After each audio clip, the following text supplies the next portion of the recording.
আসসালামু আলাইকুম রহমতুল্লাহি বারাকাতুহু। প্রিয় ভাই বোন ও বন্ধুরা, আশা করি ভালোই আছেন। আমিও আলহামদুলিল্লাহ ভালো আছি। আজ একটা গুরুত্বপূর্ণ বিষয় নিয়ে আপনাদের সামনে হাজির হয়েছি, সেটা দ্বীনি বিষয়। যদিও বিষয়টা অনেক গুরুত্বপূর্ণ, আমি জেনারেল লাইনের মানুষ, আমি সাধারণ মূর্খ মানুষ বলেই আমি স্বীকার করি। তারপর ওই বিষয়টা নিয়ে আমি কোরআন থেকে যতটুকু জেনারেল মানুষ হিসাবে মূর্খ হিসাবে জানতে পেরেছি, তাতে বিষয়টা আমার তুলনায় অনেক অনেক অনেক অনেক হাজার লক্ষ কোটি গুণ বিশাল মনে হয় আমার কাছে। তারপরও সেই বিষয়টা নিয়ে একটু আলোচনার চেষ্টা করব। আমাকে ভুল ত্রুটি সবাই ক্ষমার দৃষ্টিতে দেখবেন। সেটা হচ্ছে আল্লাহ সুবহানাহু ওয়া তাআলার আকার নিয়ে। কোরআনে স্পষ্টভাবে বলা আছে আল্লাহ সুবহানাহু ওয়া তাআলার আকার নাই, সেটা নিয়ে পরে একটা আলোচনা করব। আবার একাধিক জায়গায় বলা আছে আল্লাহ সুবহানাহু ওয়া তাআলার হাত আছে, পা আছে, সূরাত আছে, এগুলো বলা হয়েছে। কিন্তু অনেকেই বলেন যে আল্লাহ সুবহানাহু ওয়া তাআলার কুদরতি হাত, কুদরতি পা। আমি যতদূর জানতে পেরেছি এরকম তো কুদরতি হাত পার কথা কোরআনে লেখা নাই।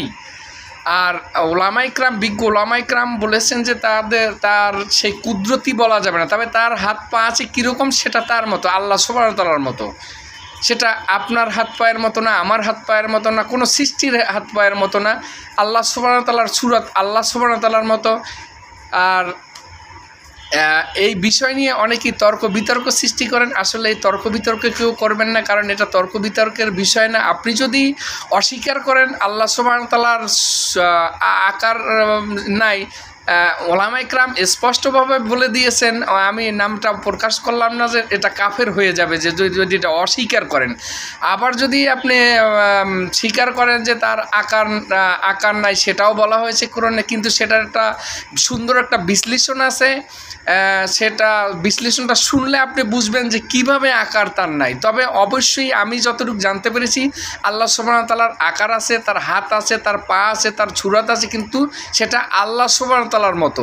তবে এই বিভ্রান্তিকর কথার ভিতরে কেউ জড়াবেন না, কারণ সাধারণ মানুষ আমরা অনেক সময় অনেক কিছু বুঝিয়ে গুছিয়ে বলতে পারি না।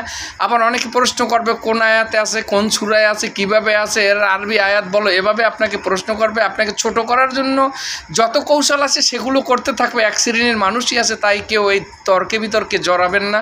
তবে আল্লাহ সুবহানাহু ওয়া তাআলার আকার আছে, সেটা আল্লাহ সুবহানাহু ওয়া তাআলা যেমন তেমন, এটা আপনাকে এক কথায় বলে দিতে হবে।